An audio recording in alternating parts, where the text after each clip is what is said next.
RCB గెలిచాక చాలామందికి మింగుడు పడట్లే. ఏంటో నాకు అర్థం కావట్లే.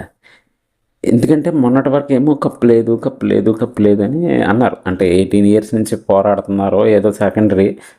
ఏటర్స్ ఏంటంటే కప్ లేదు, కప్ లేదని ఇన్సల్ట్ చేశారు. కాకపోతే టీ టీ కప్ ఇస్తాం తీసుకోండి అన్నట్టుగా మాట్లాడేవారు. కానీ 18 సంవత్సరాల తర్వాత కప్ వస్తే మాత్రం వచ్చిందిలే టూత్ పేస్టు, లాలీపాప్ కప్పు అని అంటున్నారు. నాకేం అర్థం కావట్లే. ఇప్పుడు ఇంత జలసీ ఏంటి? ఇప్పుడు ఆయన మన విరాట్ కోహ్లీ అంటే ఇప్పుడు మన ఇండియాలో ఒక టీం సభ్యుడే కదా. ఎన్నో మ్యాచ్లు మనం యాజ్ ఎ టీమ్గా చూస్తే ఇండియా టీమ్గా అతను ఖచ్చితంగా ఉండాల్సిందే. అతను చాలా విజయాలు సాధించాడు. మనం చాలామంది ఫ్యాన్స్ ఉన్నారు. అదే ఐపీఎల్ వచ్చేటప్పటికి ఇప్పటివరకు ఏమి గెల్ల. ఓకే, 18 ఇయర్స్ నుంచి పోరాడుతున్నారు. ఇందుకు 3 సార్లు ఫైనల్కి వచ్చారు, ఓడిపోయారు. సో చాలామంది ఇన్సల్ట్ చేశారు, కప్పు కూడా చేత కాదు వీళ్ళకి, ఎందుకు ఇంత ఫ్యాన్ బేస్ అని. తీరా కప్పు వచ్చాక మళ్ళీ ఇంకోలా మాట్లాడుతున్నారు. ఓకే, ఈ మధ్యన మీకు అర్థం కాదు, గెలిచాక కొంచెం దురదృష్టమైన సంఘటన జరిగింది. అది ఫ్యాన్స్ మిస్టేకా, అక్కడ ఉన్న సెక్యూరిటీ మిస్టేకా, ఇక్కడ ఆ ప్లేయర్స్ మిస్టేక్ ఏమి ఉండదు. కానీ అందరినీ బ్లేమ్ చేస్తున్నారు వీళ్ళు. ఓకే ఓకే, అవన్నీ అక్కడ ఏం జరిగిందో మనకు తెలియదు. సో దాని గురించి డిస్కషన్ అనేది తర్వాత చూద్దాం. ఇక్కడ గెలిచాక ఎందుకు అంత ద్వేషం? ఓకే, కొంతమంది అంటున్నారు శశాంక్ ఒక 6 కొట్టుంటే 11 మంది ప్రాణాలు కాపాడేవాడు. కానీ అది నిజమో కాదో ఏమో. వాళ్ళు గెలిచాక కూడా ఇలాగే జరిగి ఉంటే ఏం చేస్తారు చెప్పలేం కదా. అప్పుడు ఏం చేస్తారు? అది అది అలా జరిగిపోయింది, దాన్ని మనం మార్చలేం. ఒక 6 కొట్టుంటే అతను కొట్టుంటే ప్రాణాలు కాపాడేసేవాడు ఏమో, అతను తెలిసే ముందు తెలియదు కదా. అంటే ఇప్పుడు చనిపోయారు కాబట్టి ఈ విధంగా మాట్లాడుతున్నారు. ఒకవేళ చనిపోకపోతే ఇంకో విధంగా ఏదో రకంగా మొత్తానికి క్రిటిసైజ్ చేయడమే ఇక్కడ ఉన్న హేటర్స్కి ఒక లక్షణం. ఇప్పుడు ఇప్పుడు యాజ్ ఏ ఆర్సీబీ ఫ్యాన్స్గా నేను చెప్పట్లా, ఇక్కడ మామూలుగా జనరల్గా చెప్తున్నా. ఇప్పుడు పంజాబ్ ఓడిపోయాక చాలా ఫీల్ కలిగింది. ఎందుకంటే ఈవెన్ పంజాబ్ కూడా 18 ఇయర్స్ నుంచి కష్టపడుతున్నారు. ఎందుకంటే వాళ్ళు కూడా అందులో శ్రేయర్స్ అయ్యారు. చూడ అద్భుతమైన క్యాప్టెన్సీ. లాస్ట్ ఇయర్ కోల్కతాని ఫైనల్లో గెలిపించాడు. సో తనకి అవకాశం ఉంది, పంజాబ్కి ఎక్కువ అవకాశం ఉంది, నేను కాదంటలే. కానీ వాళ్ళు ఓడిపోయినందుకు యాజ్ ఏ ఆర్సీబీఎన్ ఫ్యాన్గా ఉంటుంది, బాధ ఉంటుంది.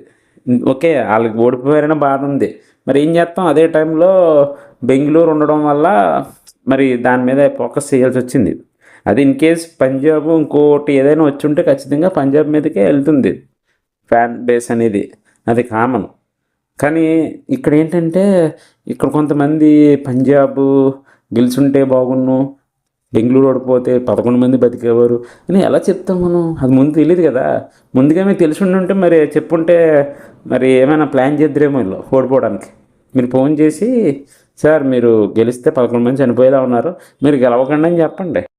అక్కడ నిర్లక్ష్యం అనేది ఉంది.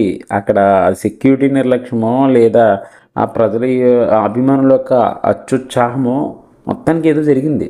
ఓకే, అక్కడ మరి ఆ సిచ్యువేషన్లో పిల్లల్ని తీసుకెళ్ళడం అనేది కూడా కరెక్ట్ కాదు. ఎందుకంటే అది ఓన్లీ అందరికీ అప్లై అవ్వదు కదా. ఇప్పుడు మన పర్సనల్గా మనం కూడా తీసుకోవాలి కదా. ఇప్పుడు ఆ రోజు పుష్ప 2 సినిమాకి ఓకే అల్లు అర్జున్ గారు రావడం జరిగింది, అది తప్పే, అది సెకండరీ. కానీ అతను ఒక ఫ్యామిలీతో, అది ఆ టైంలో అంత పబ్లిసిటీ ఉన్న సినిమాకి ఆ టైంలో రద్దీగా ఉంటుంది.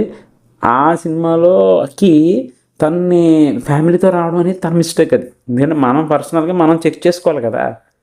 ఓకే, అది తెలుసు ఇంత ఫ్యాన్ బేస్ ఉంటుంది, అక్కడ జనం ఎక్కువ ఉంటారు, ఎందుకైనా మంచిది మనం ఖాళీగా ఉన్నప్పుడు వెళ్ళొచ్చులే అని అనుకుంటే ఇంత తిప్పలు ఉండవుగా. ఓకే, ఇప్పుడు అతనికి ఏమైంది?